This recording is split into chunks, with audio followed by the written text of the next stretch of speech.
All right, guys, we are live on YouTube and Facebook, hopefully, and I hope you are having a great fall season and that everything we're going to talk about today is understood with the intention of what's best for the dog. It's a real controversial topic. I think it's going to draw a lot of criticism. And I want you to know the reason I often address unpopular topics is because they are really relevant to dogs. And in this culture now, or this new, social media frenzy where, man, the fact that I get anybody to tune into my channel here is bewildering, because all I see now online is new dog trainers, new podcasts, new reels, new everything popping up. Everybody, has a dog training platform. And sadly, it kind of dilutes it for everybody. So in other words, if you're looking for some good information, there's so much information out there that oftentimes you don't know where to turn. And that's where I've gotten so many comments from you guys that you're tuning in here because this is the original, one of the originals. So I'm going to start off by reading something I received that I think is important for the message I'm trying to share with you guys. And I did a screenshot of it, or else I would not be able to find it. And it was under the other podcast I'd done, I think probably a couple of years ago, about complete tragedy when violent dogs go too far, where these dogs had killed people. And this person, it's a girl, but judging by the picture, and here's the post. I was attacked by two pit bulls on the 13th of May, 2024. They tried to kill my little Jack Russell Terrier too. I will live my lifetime and never forget it. It's really changed my life. The woman walking them was badly hurt too. This is the woman walking the two pit bulls. I'm still so angry. Fractured wrist, scarring, etc. Just a woman on her own with her little dog set upon by two bullies. So sick of this narrative about being the owners. The lady didn't attack me. And the reason that really hits home is because my wife, Janet, had set... Oh, audio is low. Janet says the audio is low. Let me turn the audio up. I didn't get any other comments, but let me get a little bit closer to the microphone and fix this audio for you guys. Okay, so let's see if that's better. I don't know, because it's usually... by the time you hear what I'm speaking, it's quite a bit later. But anyway, so this girl or woman was attacked with her Jack Russell, two pit bulls. And again, it's not about the pit bull, but the pit bull right now, Shmoo lie down, is so common in the shelter. And now the Malinois is becoming very common in the shelter, by the way, right? It's getting this bad rap as well. Janet's dog, Bosman, was attacked many, many years ago by another dog. And that wasn't a pit bull. That was like a shepherd mix. And that dog had attacked other dogs before and other dogs after. So why didn't animal control step in and put the dog down, confiscate the dog? Thank you, Wilhelm. Thank you so much. I got the audio better. So here's the thing. I always say not every dog needs to be saved, and not every dog should be saved, and not every dog can be saved. I've said this for countless years, and I've caught a lot of flack from it. Now, when I originally got into rescue, I did have the attitude that every dog can be saved. And here's what happens. This is really pertinent for people to understand. You get a dog in a shelter, and there's a guy like me, a competent trainer who's very good at handling dominant dogs. The person takes the dog out. Now, either the dog doesn't show the bad behavior with me, although if I have a dog, I can kind of usually push the dog to see where that bad behavior lies, and I can kind of find it. Or I find the bad behavior and I'm able to manage it. Okay, I don't like to say the word suppress it, because suppressing is just keeping it under the level until it blows.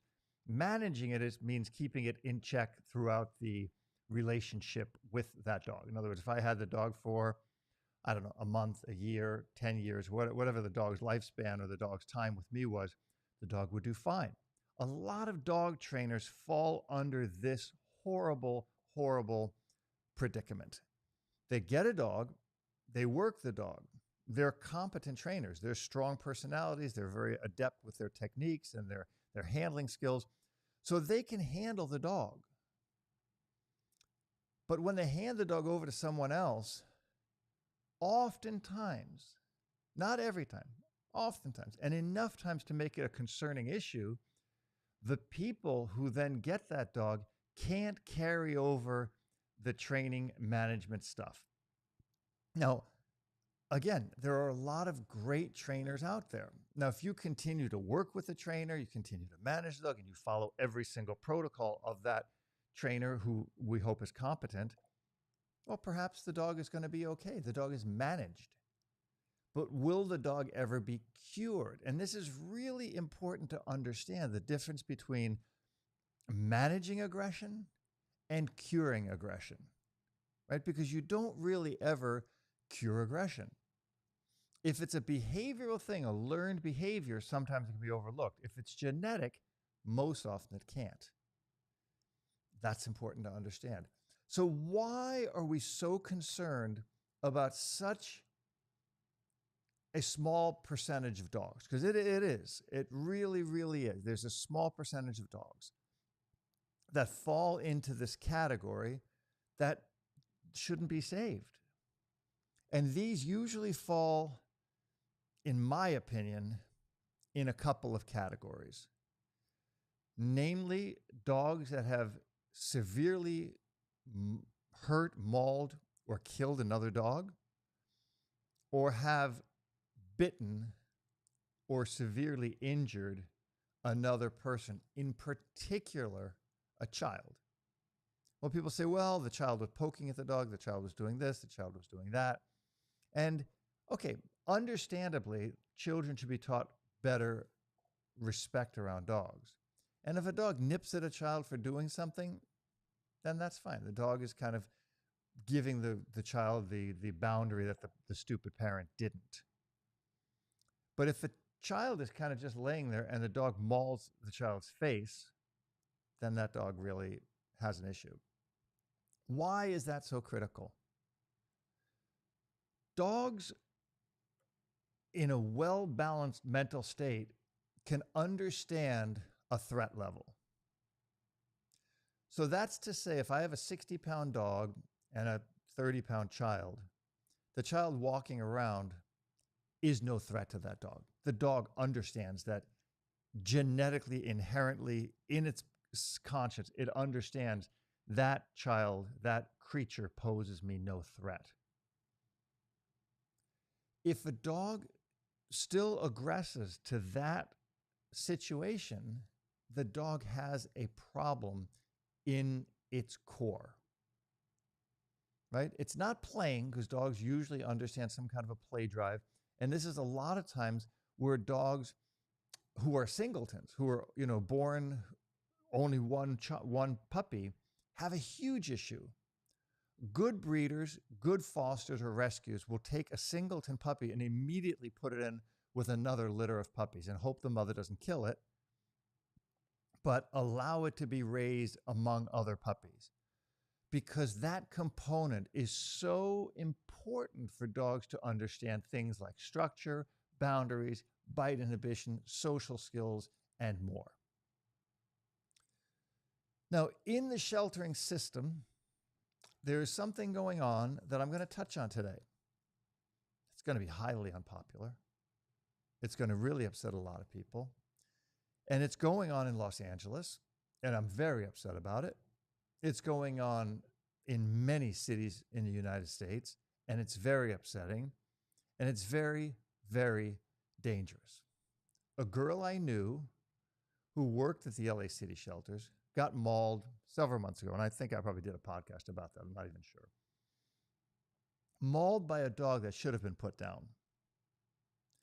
But there is an impending pressure upon shelters. Now, shelters are usually, not usually, I should say, are sometimes mismanaged.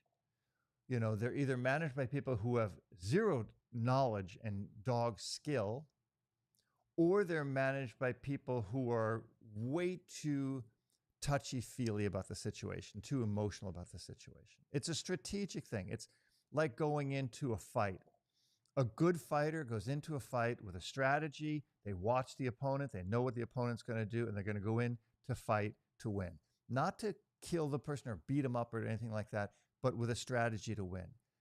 That's the strategy you need for any battle you fight, whether it's a fight, a war, or whether it's trying to save more shelter dogs. It's a strategy, which means there are certain casualties that have to be assumed.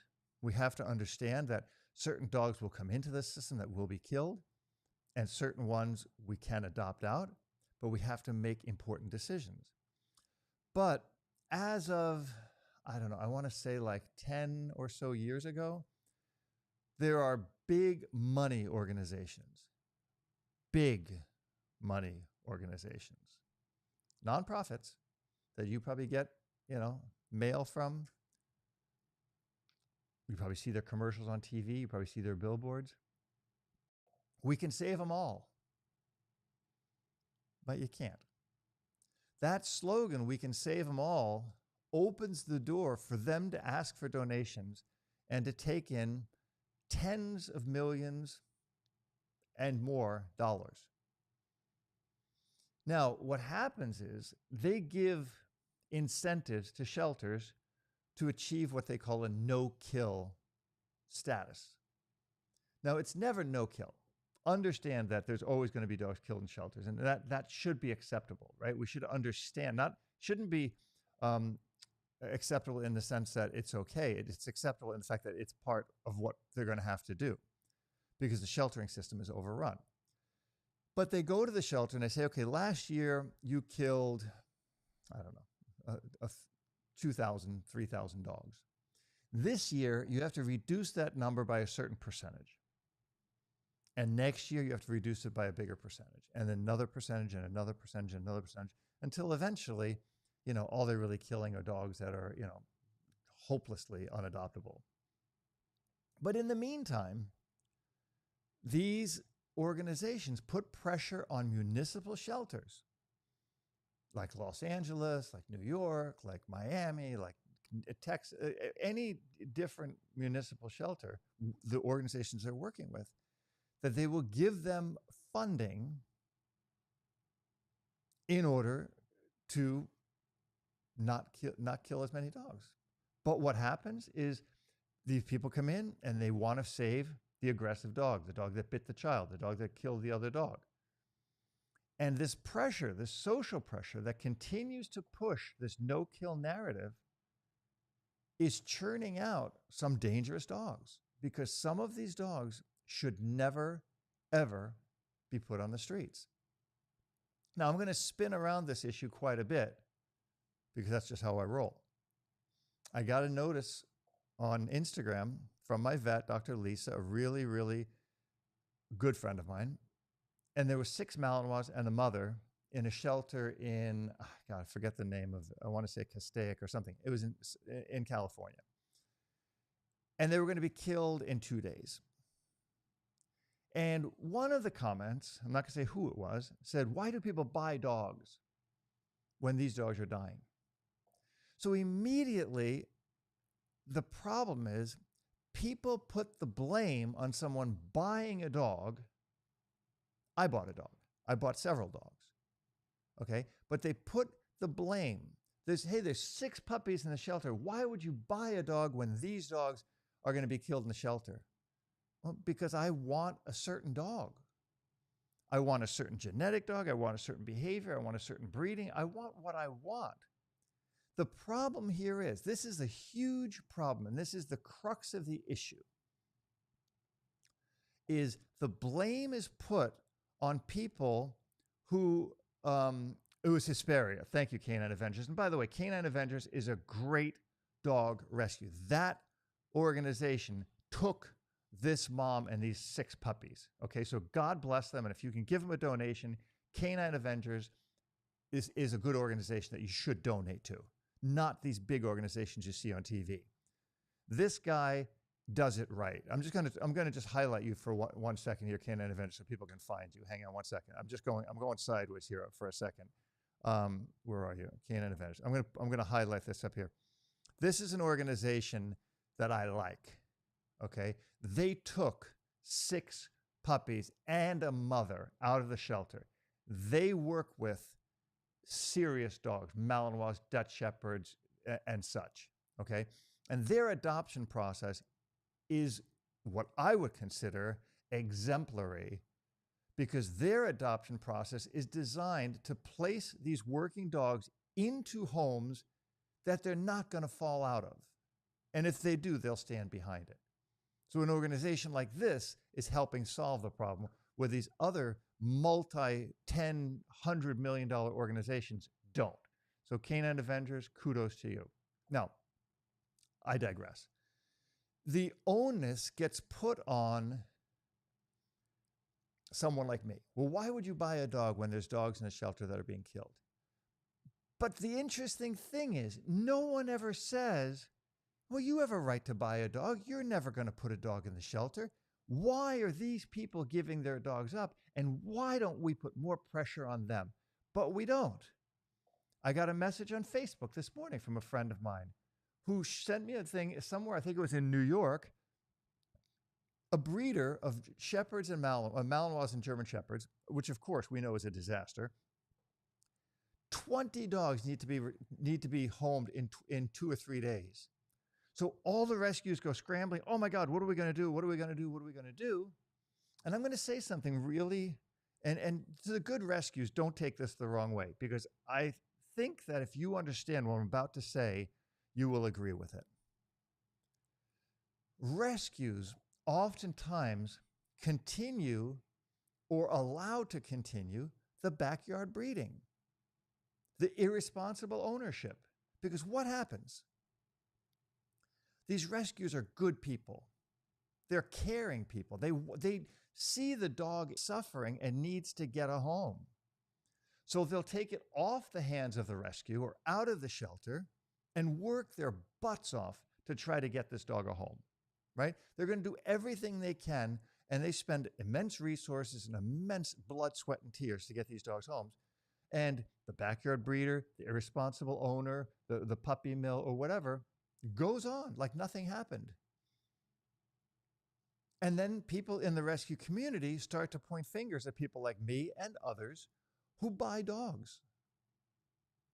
If everyone was as irresponsible as me, if everyone was as selfish as me in buying their dogs, there would be no dogs in the shelters. Because I buy a dog, I'm careful with my selection, I train my dog, I structure my dog, I take care of my dog, and the dog has zero risk of getting in a shelter. Now, the blame lies on people who irresponsibly get dogs. The blame lies on people who irresponsibly breed dogs. But that is not where we're putting the blame, right? The blame lies on people who say, well, this dog, he bit a child's face. I'm going to tell you a story. I got a call from someone who I knew, an ex-client, who said, oh, this Malinois, you should take this dog. It looks like Goofy, which first of all is one of the most horribly insensitive things you could possibly do to someone. I love Goofy so much. 14 years I had this dog and he died. And then someone comes to me and says, oh, you should rescue this dog. It's a Malinois like Goofy. You know what? F you. How insensitive. I still almost cry every day for Goofy.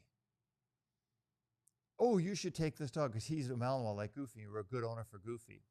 Well, first of all, I just bought a dog, a puppy that I wanted, that I love. That's everything I wanted in a dog. It's not my problem that someone dumped their dog, which they couldn't handle, they shouldn't have had, and they shouldn't have bred, in a shelter. I didn't do it.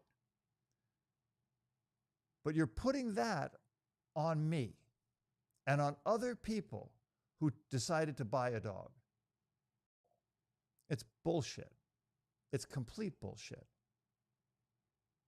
So if we want to solve the problem, a lot of dogs are going to die. But more importantly, we need to punish, and I'm using the word punish here, which I rarely use, punish people who are responsible for this. We need to put them in jail. We need to fine them. We need to make sure that people who dump a dog in a shelter don't adopt another dog. You don't get to get another dog. I said it before, we need to make sure every dog is microchipped, and that microchip is traceable. A dog is a property. I do agree with that. And it gives the dog immense rights because I can protect my property. It doesn't have individual standing. It allows me to make conscientious, informed decisions about an animal I love. But we cannot in any way put the onus on people like me or people who are buying their dogs. We need to punish people. If that microchip is traceable, and I can say, okay, scan the dog, okay, it was bred by this person and it's owned by that person. Hey, I got your dog here. Oh, you don't want it? Great. Well, boom, we're going to put a fine on you. We're going to put a boot on your car wheels. Is it authoritarian? Yeah, it is. Do I believe in government overreach? No. I believe in tiny government. But this is one place where I believe the government needs to step in. Solving violent crimes and taking responsibility for neglect, like child abuse and like animal abuse. And the greatest abuse that dogs face is not e-collars, not prong collars, not training in IGP or anything like that. The number one abuse that animals face is neglect. And abandoning them in the shelter should be a felony. And abandoning them on the side of the road should be a greater felony. So the dogs that end up in the shelters that this guy couldn't keep because it's too dangerous or it's too aggressive or it's too whatever might not be the best dog to try to pull out of the shelter. Whereas somebody died and they don't have a family and they had a 9-year-old dog that was with them for 9 years and they loved that dog until the day they took their last breath, and that dog now ended up in the shelter because they don't have any family, might be the right dog to adopt. And we need to start looking at this situation with open eyes.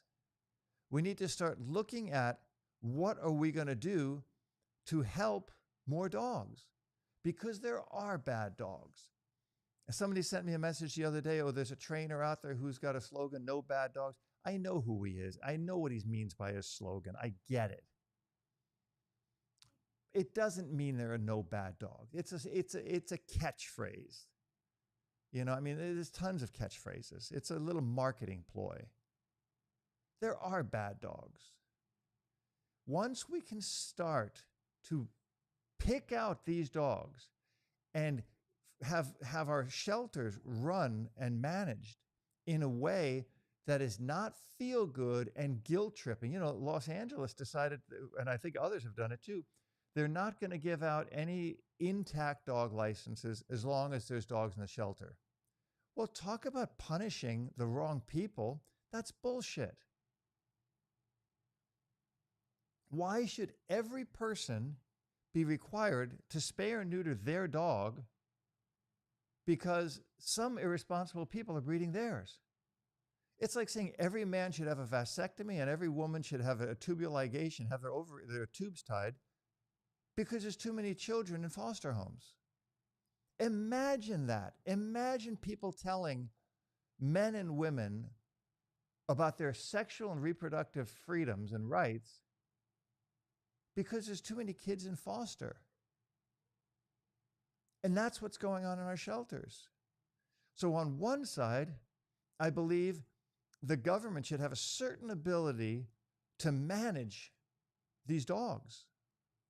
Right? If people were really smart, but they're not, a lot of people are really, really stupid, really, really dumb, because they will go buy a $500 dog and not a $1,500 dog from a good breeder. Well, why would I spend $1,500? Why would I spend $3,000 on a puppy from a breeder if I can get it for $500 on Craigslist? I'm going to tell you why. One, that breeder's responsible. That breeder runs a business. That breeder cares about their dog. That breeder has checked their health. But most importantly, that breeder will carefully screen you and the dog to make sure it's the right situation. And, this is the big and, if it doesn't work out, that breeder will take the dog back. That breeder will have the microchip registered to them first. And that breeder will hear if that dog ends up in a shelter, and we'll go get that dog. And there are breeders like that. There are plenty of breeders like that. Those are the only people you should be buying from. And the other people who breed, you know, it's kind of like baking 10 loaves of bread and your bread tastes bad. Now, can you take that bad bread and say, look, you got to eat the bread or the bread's going to go bad and we're going to have to throw it away? You can, but you shouldn't. Sadly, when these breeders, these bad breeders, these backyard breeders, and backyard breeder does not mean someone who's breeding dogs at home. There's a lot of very responsible breeders who breed dogs at home. Backyard breeder it's just a saying of people who don't care about their dogs and who don't genetically test their dogs. If those breeders get stuck with their dogs and can't do anything with them, they're going to stop breeding. But in the meantime, what's got to happen, and this is going to be super painful for me to say, they're going to have to be in a position where they can't do anything with those dogs. Because when they can give them to a shelter, or when they can give them to a rescue, or when they can give them here and give them there, and then roll the dice and try again, they're going to keep doing it. Because there's next to no cost involved in breeding a litter of puppies, done the backyard breeder way.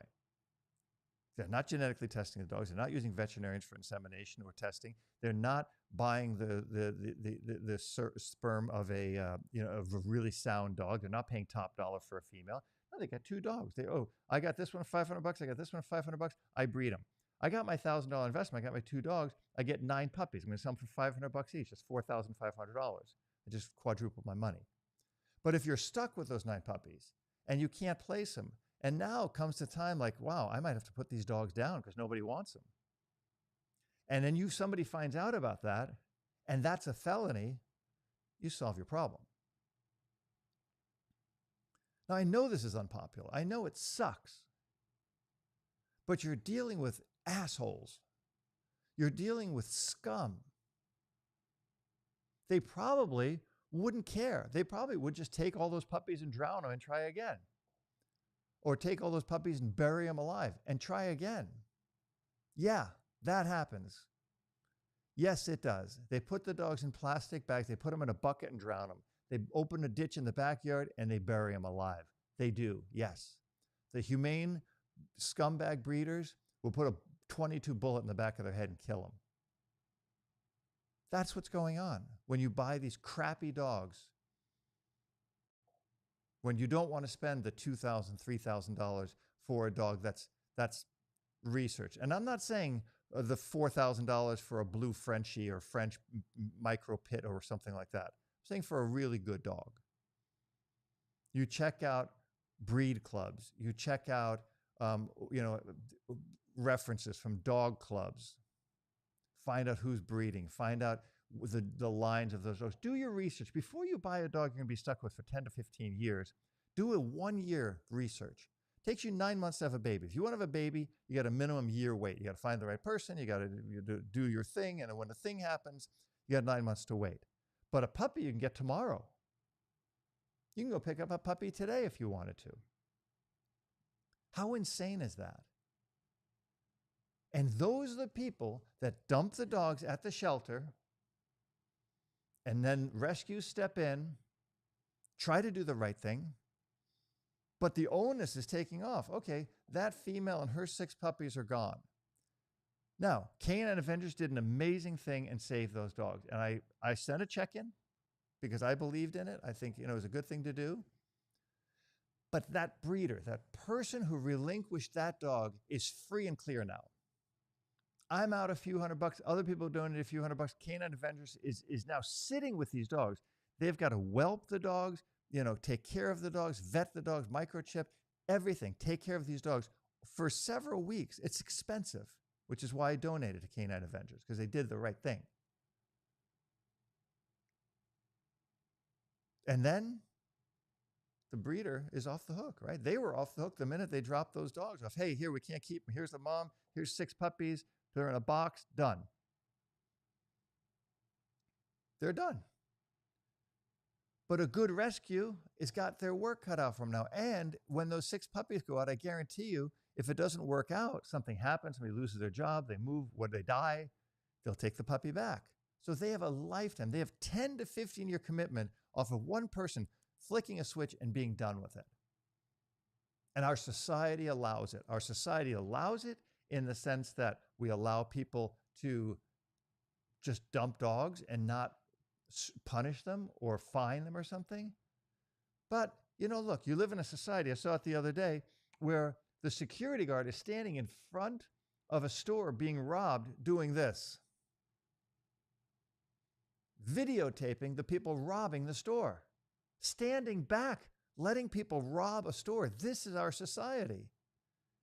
In my day, at least 1 or 2 of those guys would have gotten tackled by the security guard, would have gotten pummeled, would have gone to jail. And your mother or father probably would have beat the snot out of you when you got home for doing it. So unless we change the dynamic of our society, dogs are screwed. Now that's my lecture. Now let's see your questions. All right.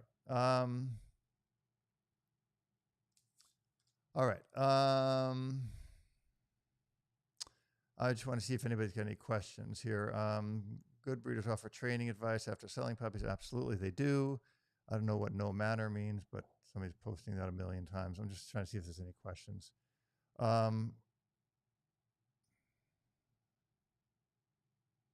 don't see. Yeah, no, Trent, you're right. Nobody does research. That's one of the big things. Nobody does research. They don't care.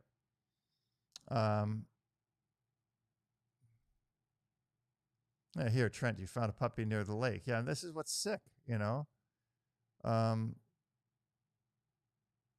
here's a good organization. I don't know who you are at all, but here, our dogs can come back, get free training, come insured, guaranteed temperament, health, or you get a puppy from another litter for a full refund chip, free advice and puppy health. That seems like a really good idea. I don't know if you're a breeder or a rescue. I'm assuming you're a breeder, but that's exactly what it should be.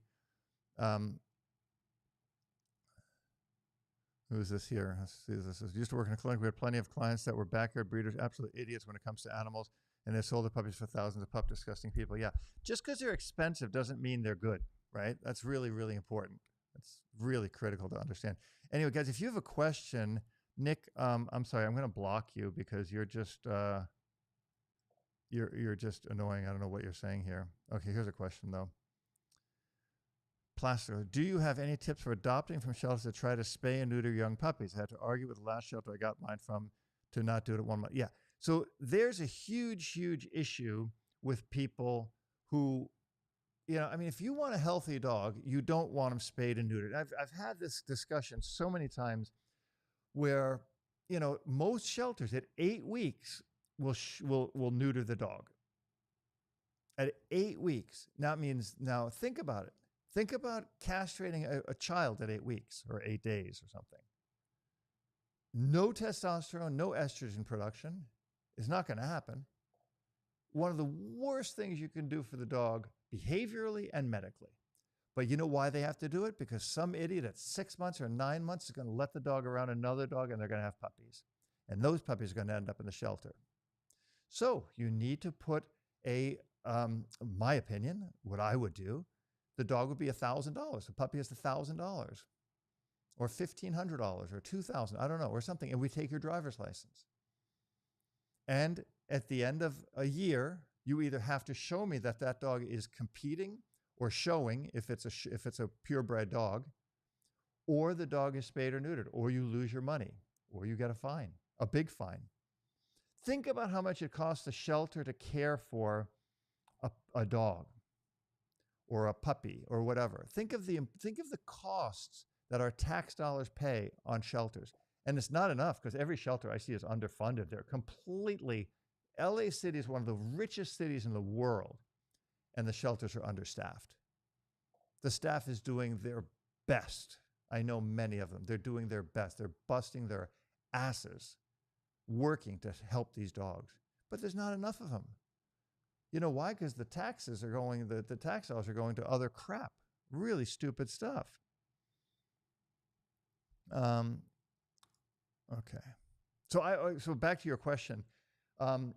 You have to find, you have to, you have to either talk to them, we have to change the system, or you're going to end up with dogs, which is another reason why a lot of people don't want to get a dog from a shelter or a rescue, because they may have no intention of breeding that dog, but they don't want a dog. If I got a dog, I look Goofy, I never bred him. I collected him. I'd like to, if somebody, if Tasha wants to breed him, she can breed him. She can have the semen for him. But he was never neutered. And he was 14 and a half years old the day he died. A beautiful dog who beat cancer and beat a lot of things because of his health. In Canada, before you want to purchase a firearm, you must take safety course and then apply for your permit. I wish it would be something similar for people wanting to buy and adopt a dog so they understand. And you know what? I agree on both of those.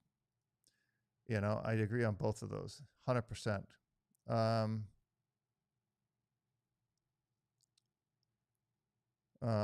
don't see any really question. Okay, here's something on what do you say? I work at my local shelter and test that we're really understaffed. Yeah, totally you're understaffed and underfunded, because shelters get a good amount of funding, but it's not enough, right? It's not enough. The small shelter here in West LA has over 100 dogs. And I don't know, you have a clerical staff, which doesn't handle the dogs. You have a vet staff, which only handles the dogs that are sick. But you have maybe, I don't know, 3, ACT, animal care technicians. How do they handle 100 dogs? They don't. Now go to a shelter like South LA, where they have 200, 300 dogs. It's insane. Now, and hear this one here. No Kill Shelter lied to me about the age of the puppy I adopted from them. Told me it was 3 months when I got her. She was 5 or 6 months and was spayed at 3 months according to their vet records. Never again. And good for you. I don't blame you. I wouldn't do it either. The no-kill lie is horrible. Ashley, I didn't see your question. I'm sorry.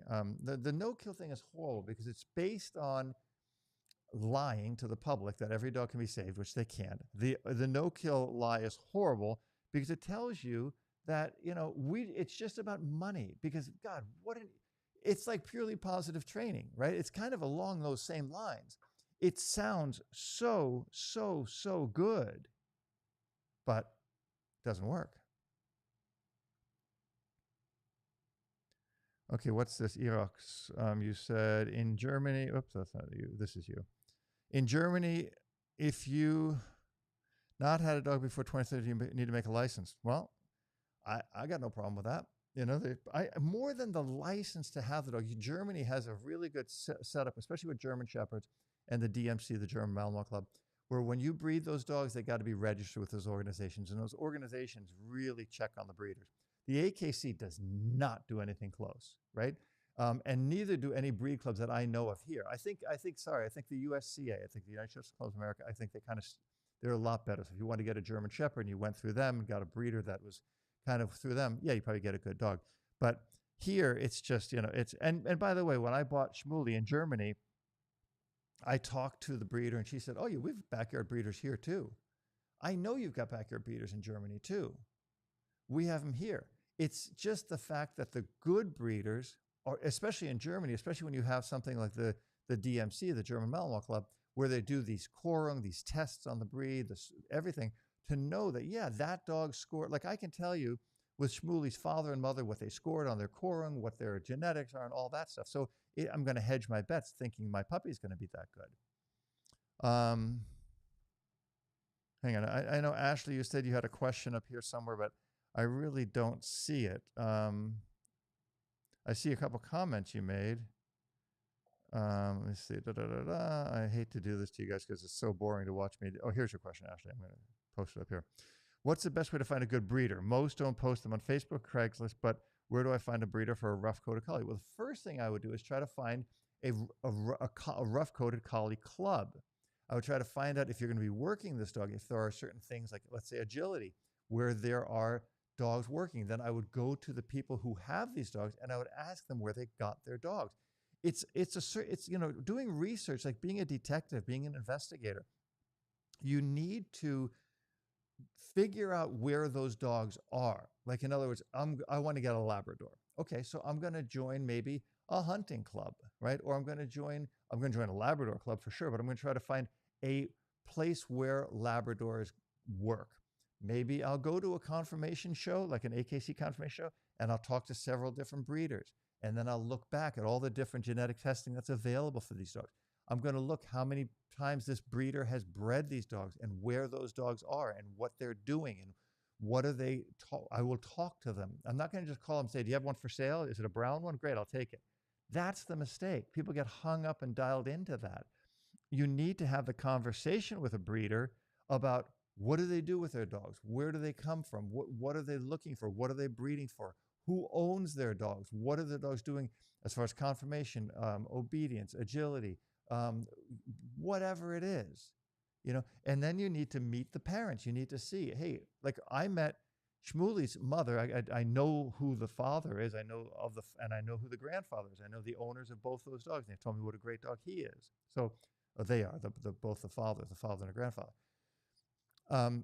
I researched for no less than, I would say, probably 5 years. I looked for, I was going to breed Goofy, but for 10 years. And there was plenty of dogs I could have got out of the shelter. Some might have been really great, but I didn't. It wasn't until this year that my friend in Germany, Peter, referred me to the girl who had bred this dog. And then I flew to Germany, not convinced I was going to buy a dog, by the way, but to meet the mother, to meet the breeder, and to meet the puppies. And then I flew home and made my decision. I put a deposit on one of the dogs, and that was Shmoo. But, okay, maybe not everybody can spend that kind of money. I'm very blessed. I was able to do that. But there's a lot more you can do. And remember, if you don't have the money to buy a good dog, you certainly are not going to have the money to care for that dog when it's got to go to the vet. That's a big thing that nobody's going to want to tell you, the truth of. How would you help people who wanted to promote laws to help with this? I would give them every bit of exposure I could. I would try to make sure that this becomes the standard, that we start to wipe out, this whole horrible ideology of allowing people to backyard breed dogs, to just sell them on Craigslist, to just sell them on Facebook, Facebook Marketplace. I would put impending pressure on them that's not the right way to do it. But most importantly, you've got to influence the public, right? And when organizations like these big money organizations that I'm talking about say, oh, a rescue dog is just as good. I remember, this was a long time ago, Wayne Pacelli from the Humane Society was on TV saying that the dogs in the shelters are better than dogs from breeders because they're trained already and they're much more healthy and sound dogs. Well, when you start with a lie like that, and this is what politicians do, they just lie to you. They tell you what you think you want to hear. Even if it's not true, then you go, well, maybe it is true. It's not true. It's a lie. And when we stop lying to the public and we start really getting people to think outside the box and you make really good critical thinking decisions, we're going to stop it. We're going to stop people supporting this kind of stuff. And we're going to see dogs die in shelters, but we're going to see less dogs go into shelters. The collateral damage is you're not going to solve this as long as people can dump dogs. Somebody can take a dog and say, oh, it bit someone or whatever, and it gets in the shelter and it gets a new home. There's no responsibility. I could take 4 dogs, walk over the shelter and say, hey, you know what? I can't keep these dogs. Surrender them. Sometimes they charge you a $25 fee, but then you say, oh, you know what? I'm sorry. I found them on the street. Then they go, oh, okay, there's no $25 fee. And you're off the hook. You're off the hook. That's it. Sad. What's this here? Riverside Shelter was killing 115 dogs in 1 week 11 months ago. That's how I ended up with my 3rd German Shepherd. I asked the volunteers which GSC had the best personality they would take home if they could. Well, that was a good thing. And, God bless you for that. What's your question? Lori, kind of course in dog daycare, would they even be worth my time invested in assessment and enrollment? My theory is no. Can I course one dog daycare? I have no idea what your question is. Would they even be worth my time invested in assessment and enrollment? I mean, I don't know. Kind of courses can be really good dogs. I don't know what your question is. I'm planning on doing volunteer work here in the UK. Do you have any tips? Much love. Man, I'll tell you what, find a shelter that lets you train. If shelters would start turning out trained dogs, if they would allow a normal, I'm not even going to say balance training, I'm just going to say dog training. If they would allow real dog training to enter their shelters and to put structure on those dogs, and every dog at that shelter would either be euthanized or trained, right? And now remember something, and I saw this message on Facebook earlier. The overwhelming problem is that dogs can't be trained in 6 days. It doesn't happen. It takes several weeks to several months to train a dog. And if you really want to train a dog, look what I'm doing with Shmuley. I mean, he's 10 months old now, and he's starting to get things, right? And I train my dog every day, by the way, at least once or twice a day. And he's just now getting stuff. But if every shelter had a training department and those dogs were turned out, and yeah, maybe, you know what? Maybe every dog who needs it is turned out on a prong collar or an e-collar or a slip lead. And the dogs who don't need it are turned out on treats and rewards and clickers. But everybody would adopt a dog that was well trained, right? We need to change the standard, but there will be collateral damage until we change that standard. Innocent dogs will die, but innocent dogs are dying today. In fact, more innocent dogs are dying today because people are pulling out problematic dogs, and then really good dogs are dying. If problematic dogs die, I don't have as much problem with it as if, I don't have as much problem when a child molester gets cancer as when when a nurse gets cancer or a good person gets cancer. It's collateral damage. It's going to happen. That's it. Okay, CJ just posted again. Sorry, I can't keep going back. I'm going to try to, okay, here, question to Robert. Usually we do question marks, but you're German, so I think you're having, maybe it's different. Okay, I see a dog being abused. Do I have the right to intervene? And what's your point of view in PETA killing puppies and kittens? I have a huge issue with PETA. I'm not going to go into it because I'm going to get sued by them. I would not donate to PETA personally. I did at one point like them. I liked the Humane Society. I thought they were good organizations until I did my further research and I came to my own personal conclusions that I didn't like they were doing things. If I saw somebody abusing a dog, I would step in personally, yes. That's me, right? Do you have the right to do it? I don't know. I don't know where you live. Probably not. You can report it. I would certainly videotape it, and I would make it public everywhere to show it. But I don't know. I don't know what you can really do. Okay, what I'm planning on doing volunteer. Okay, I think I answered that. Sorry, I'm going back here. Plastic closer. I'm going to try to bail through a few questions. Have you seen microbully, pocket bully ads on TikTok? It's animal. Those are the worst dogs. Okay. Those and the XXL bullies, whenever you start breeding for looks, right? Color, size, anything like this. When you start breeding for that alone, but remember, most dogs are bred for a breed standard. So in other words, a Malinois, there's a certain size, a certain height that they have to meet that breed standard. So they breed two of those standards together. There's some moron in England breeding Great Danes and French Bulldogs. I mean, that is absolutely insane, and people justify it. TikTok is, by the way, I think I have an account. I don't even use it because it's such garbage. So, horrible.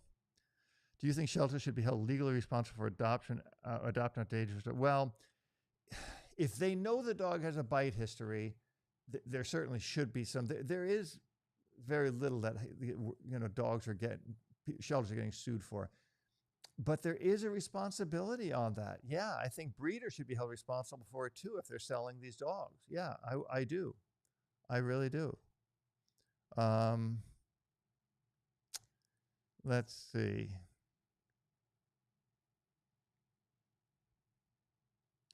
All right, here we go.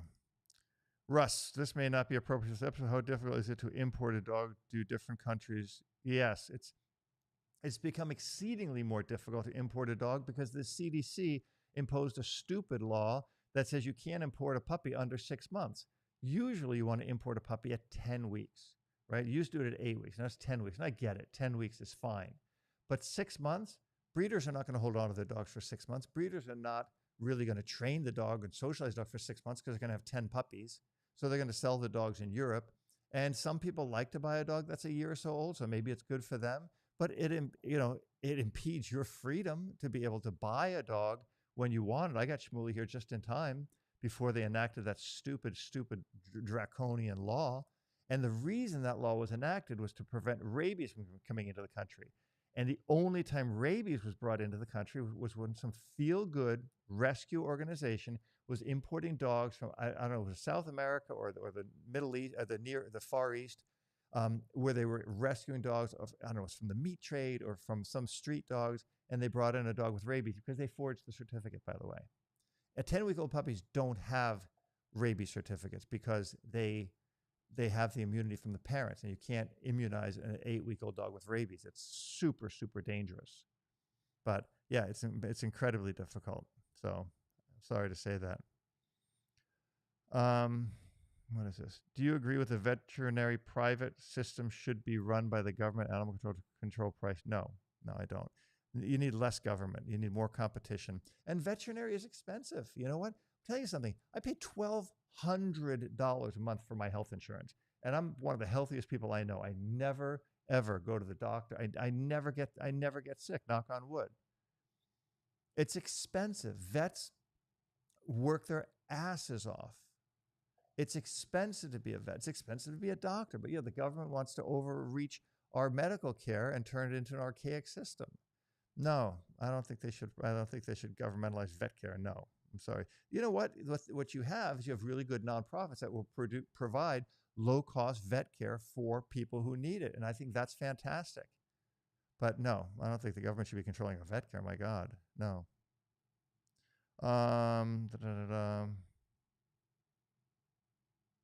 Okay, Charlie, I'm going to give you, tell me, what the hell are you saying? Every dog deserves a home, unsubscribe. I'm glad you're gone, but I hope you hear this, and I hope everyone else hears this that disagrees with me. When every dog deserves a home, okay, then you need to start putting that pressure on every person who bred that dog, that it's incumbent on them to find that dog a home. It's not my responsibility to solve someone else's problem. It's not my responsibility to help people place dogs that they don't want anymore. That's not my responsibility. But you know what is my responsibility? It's my responsibility to educate people who want to have the right information, the pertinent information to keep their dogs safe. Because there are some dogs out there that are dangerous. There are some dogs out there that have killed other dogs. And do I want that dog living next to my dog? No, I don't. Because that puts my dog at risk. That's the same moronic, idiotic, stupid, myopic, simple-minded attitude that says, well, child molesters deserve a second chance. No, they don't. Murderers don't deserve a second chance. No, they don't. If a dog has harmed, seriously injured someone, or killed another dog, or seriously injured another dog, the dog does not deserve another chance. Because when your stupid attitude like that comes out and says that dog deserves another chance, your idiotic, moronic comment is killing really good dogs. Because there are really good dogs in the shelter who haven't hurt anybody, who haven't done one damn thing wrong in their lives.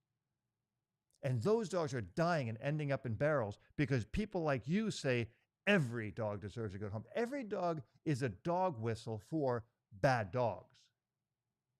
Every dog is a dog whistle for the wrong dogs, dangerous dogs. Dangerous dogs should not be put into society. I have worked with dangerous dogs. I had a client who had a dangerous dog that I trained at the park, and she let go of the leash, and it went after a little 3-pound dog and almost killed it. And if I hadn't been there, it would have killed it. And I said to her, take this dog home and kill it. And she didn't.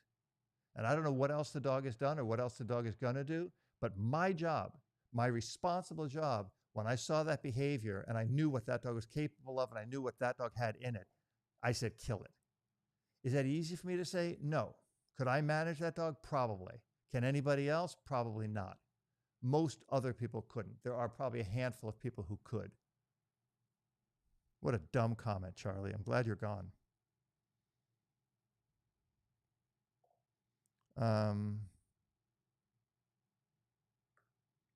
This is a great question. Is one litter in a bitch's life backyard breeding?